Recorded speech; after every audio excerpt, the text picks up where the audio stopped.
Magandang linggo sa inyong lahat ha. Kamusta po inyong linggo? Mabuti! Sana kayo'y nakapagpahinga. Ako po, busy itong linggo ko to. Bakit? Ako po'y nanggaling. Umuwi ako sa aming probinsya ng Bataan kung saan nakipagpulong doon sa tiyo ko na si Tito Boy at saka yung pinsan ko na #1 bukal dyan sa Bataan, no? Si Bukal Ia Roque. No? At pagkatapos yan, binisita ko yung aking kaibigan na si Bishop. Kanyang birth certificate ay late registered, baka siya hindi Pilipino. Yan yung sinasabi ng iba, di ba?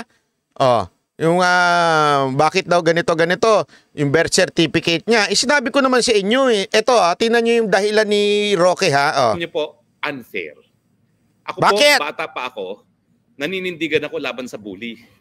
In fact, sa kauna-unang pagkakataon, parang grade 5 ako, nakipagsuntuhan ako kasi may isa akong kaklase, binubuli.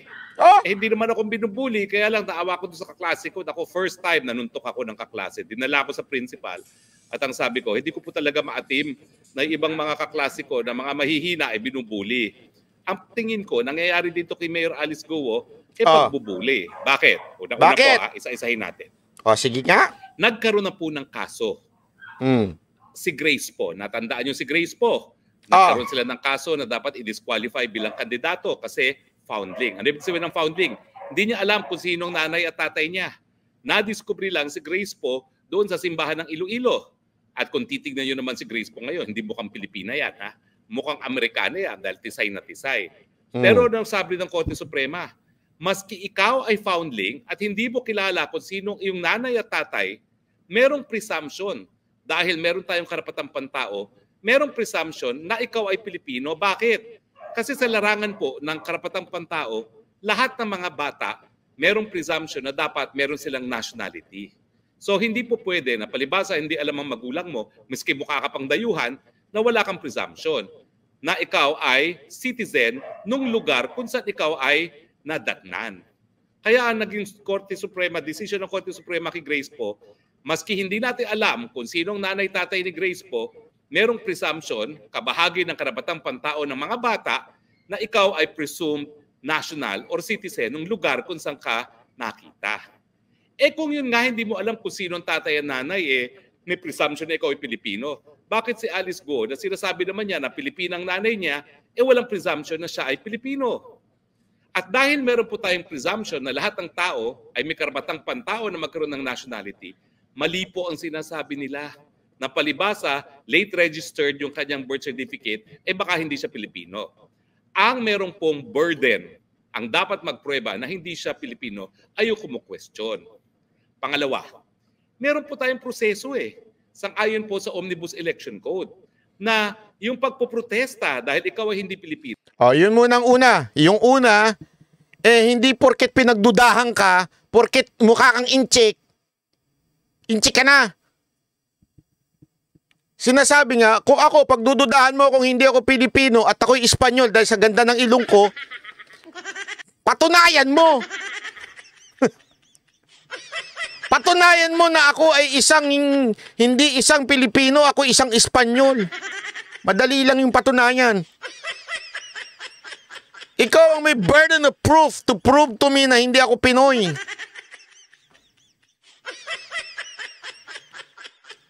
Yun yung una. Ito yung pangalawa. Dapat yan matapos magsampa ng iyong Certificate of Candidacy. Ito nga po, tapos na yung pagsasampa ng Certificate of Candidacy, nanalo na. 2 taon na nanungkulan ng mayor, tapos ngayon, kukwestiyonin nyo kanyang citizenship. Kaya nga po nagsalita naman si Chairman Garcia at sinabi niya talaga na sa proseso, dapat kinukwestiyon ang nationality pag naghain pa lang ng Certificate of Candidacy at hindi matapos na ng 2 taon na panunungkulan sa 3 taon na termino, di ba? Pangatlo, alam niyo po, ang late registration, tinatanggap yan dahil hindi naman lahat ng tao pinanganak sa ospital. Ito, ang sabi naman niya, hilot ang nagpanganak sa kanya. Katakatakabayad sa probinsya na hilot ang nagpapanganak.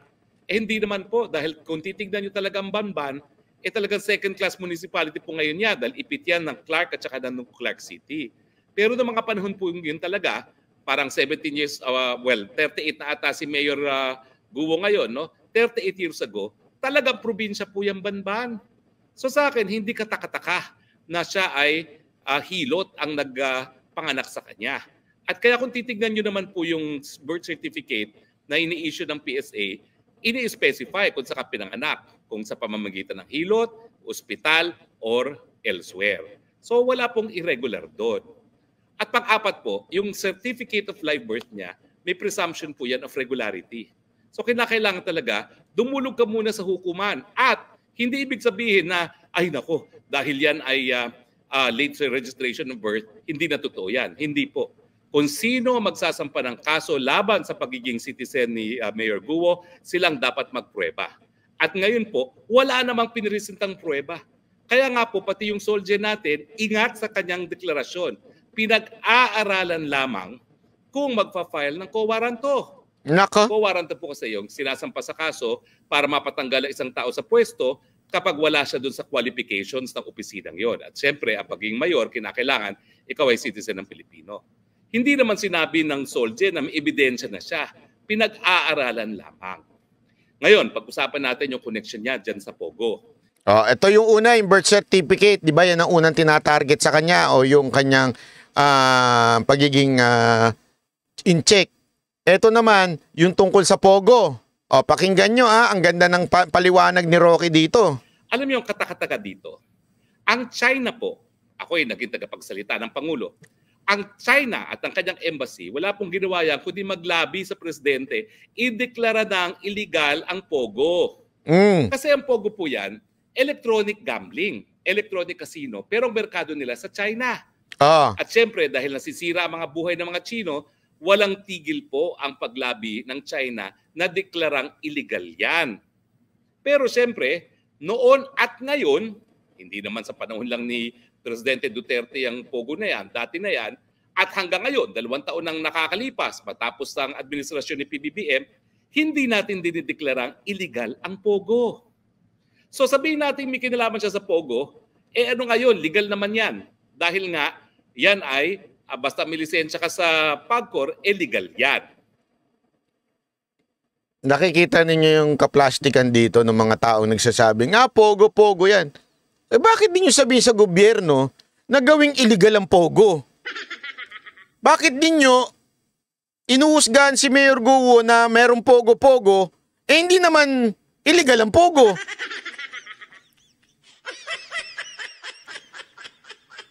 Naririnig nyo yung sinasabi ni ni Spokes dito? Napakaganda ng paliwanag diyan dito eh. Nagagalit kayo. Na Pogo si Guo. Bakit? Illegal ba ang Pogo? Sa Pilipinas? Hindi. Pangit lang ang dating. Yun ang totoo eh. Ang pangit lang ng dating. At tama yung sinabi ni Jeb Rivera dito. Ayaw sa Bamban ng Pogo pero sa Cavite at Las Piñas ang daming Pogo. Anong ibig sabihin po nun? Isa lang ang ibig sabihin po nun.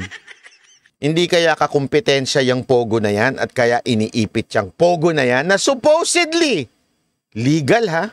Hindi po illegal ang Pogo. Ibalik natin ha sa tamang kaisipan to. Legal po ang Pogo.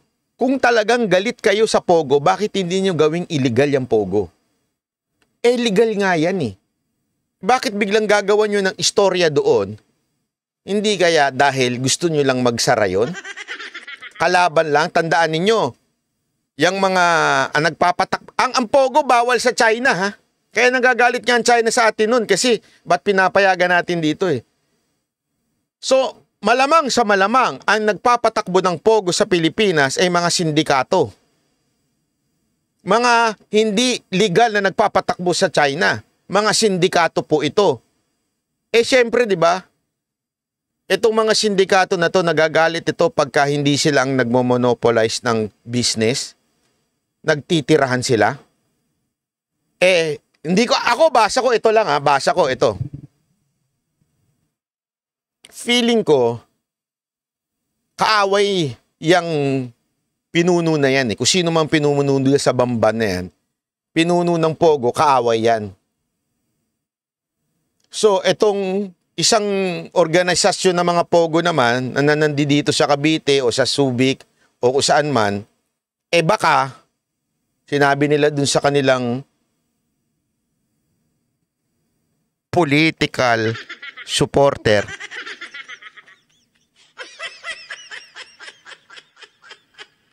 at siyang matsi nga kanya, kalaban na.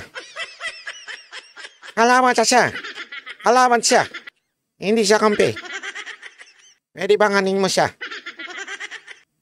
Eh, sabi nung politikong, hindi ko na sasabihin yung pangalan ng politiko, ha. Mayor yan, eh. Mayor yan. Hindi pa pwedeng, kung pinapayagan niya yung pogo dun sa lugar nila, mayor yan, illegal naman ang pogo. Paliwanag nung opisyal ng gobyerno. Sabi naman nung isa, singasang oso. Kahit na, sira negosyo. Kailangan mong tanggalin yung mayor na yan. Sira negosyo. Sige, akong bahala. Nasa ilalim ko naman yan, eh.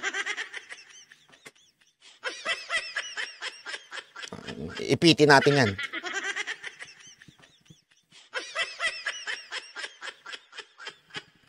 Tapos siguro sabi nung sindikato, kinausap niya yung kanang kamay niya. Yung minsan ganun, eh, 'di ba, sa mga Chinese may pinapanood nga ako ngayon, mga Chinese gangster, eh.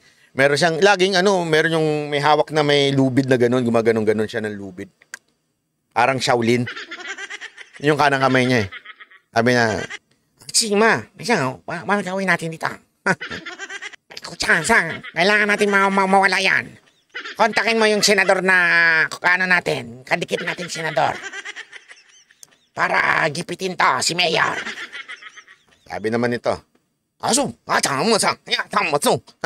tapos sabi niya, "Senador, Senadora, mayroon dito si Mayor. Hindi mo, Senate hearing." Yari sila. Senate hearing tuloy si Mayor Gubo. Pangalawa, sabi nila may mga illegal.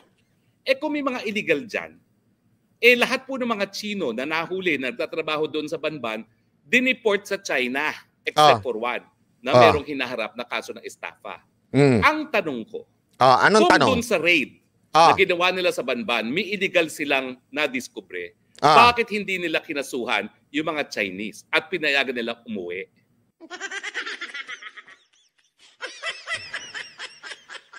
Masyadong good point yan, ha?